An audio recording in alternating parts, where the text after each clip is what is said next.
பாதிப்பு இருக்கா அப்படின்ற ஒரு கேள்வி வந்து நிறைய பேர் எனக்கு வந்து யாரோ கிளி சொல்லி வச்சுக்கிட்டாங்க அப்படின்னா நிறைய பேர் சொல்றாங்க.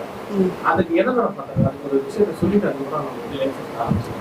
இது வந்து செய்வினை இருக்கு, செய்வினை வச்சவங்க செய்வினை எங்க வீட்டுல இருக்கு அப்படின்னு உறுதியா வந்து சொன்னவங்களுக்கு நாங்க வந்து சொன்ன பரிகாரங்கள், அது சொல்லி சரியான ஒரு பரிகாரங்கள் வந்து உங்களுடைய சேனல்ல நான் நம்ம மக்களுக்கு வந்து சொல்லாங்க ஐயா.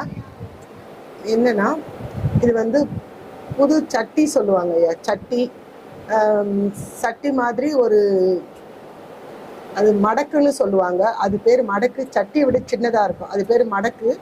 அது ஒரு புதுசா ஒன்று வாங்கிக்குங்க. அதை வாங்குறதே வந்து ஞாயிற்றுக்கிழமை வாங்குங்க.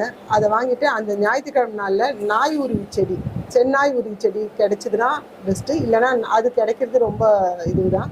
இல்லைன்னா நாய் உருவி செடியோட செடி, இலை, அந்த வேறு, அதனோட விதை, அது எல்லாமே அப்படியே அது உருவி எடுத்துட்டு வந்து அந்த சட்டியில் போட்டு உங்களுக்கு யார் செய்வினை செஞ்சுருக்காங்கன்னு நினைக்கிறீங்களோ அவங்கள நினச்சிட்டு அதில் கற்பூரம் போட்டு, இல்லாட்டி அந்த கற்பூரத்தில் வந்து ஒரு ஃபோட்டோ கூட வச்சு அவங்க பேரை வச்சு அதில் போட்டு எரிச்சிடலாம். அந்த சட்டியில் எரிச்சிட்டு அந்த சட்டியோட தூக்கின்னு போயிட்டு முச்சந்தில் ஒரு ஓரத்தில் எங்கேயாவது போட்டுட்டு கையை காலை அலம்பிக்கின்னு வீட்டுக்கு வரலாம்.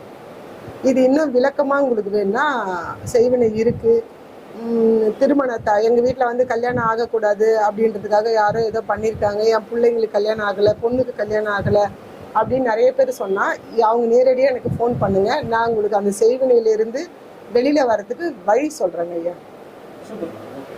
ரொம்ப ஒரு அற்புதமான பரிகாரம். நிறைய பேருக்கு அந்த பிரச்சனை இருக்கு, எல்லாருமே அந்த டவுட்டை கேட்டு தான் இருக்காங்க. எனக்கு இந்த செய்வினை சார்ந்த பிரச்சனைகள் இருக்கா அப்படின்னு சொல்லிட்டு.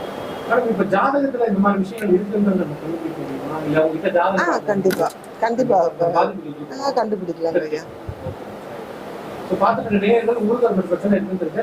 அவங்க தனிப்பட்ட ஜாதகங்களை அனுப்பி கேட்கிற போது அவங்களுக்கு செய்வினை பிரச்சனை இருக்கா, இல்ல அவங்களுக்கு பயம் சார்ந்தது தானா, இல்ல வந்து அவங்களுக்கு நேரம் சரியில்லாதனால அந்த மாதிரி அவங்களுக்கு நடக்குதா அப்படின்றது நம்ம சொல்லிடலாங்க ஐயா.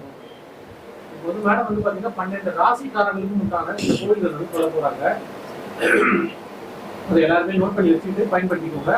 12 ராசி 27 நட்சத்திரத்தில் பிறந்தவர்களுக்கான ஒரு கோயில்களும், அதாவது ஒரு வாழ்க்கையை மாற்றும் ஒரு அற்புத கோவில் பரிகாரங்களை இந்த மேடம் வந்து இந்த லைவ் செஷன் சொல்றாங்க. வீடியோ டபுள் டேப் பண்ணி லைக் பண்ணிட்டே பாருங்க. உங்களுடைய நண்பர்கள் மற்றும் உறவினருக்கு இந்த வீடியோ ஷேர் பண்ணிவிடுங்க. ஓகேங்களா? ஸோ இப்போ இந்த வீடியோ நம்ம லைவ் ஆரம்பிக்கலாம். முன்னாடி எல்லாருமே வீடியோ லைக் பண்ணிக்கோங்க. இப்போ நம்ம லைவ் செஷன் ஆரம்பிச்சிருக்கோம். எத்தனை பேர் என்னென்ன ராசி அப்படின்னு சொல்லுங்க. கால் பண்ண வேண்டிய நம்பரை நான் இந்த இதில் சேட்டில் ஃபில் பண்ணுற நம்பரை நீங்கள் கூப்பிடலாம். இப்போ வந்து முதல்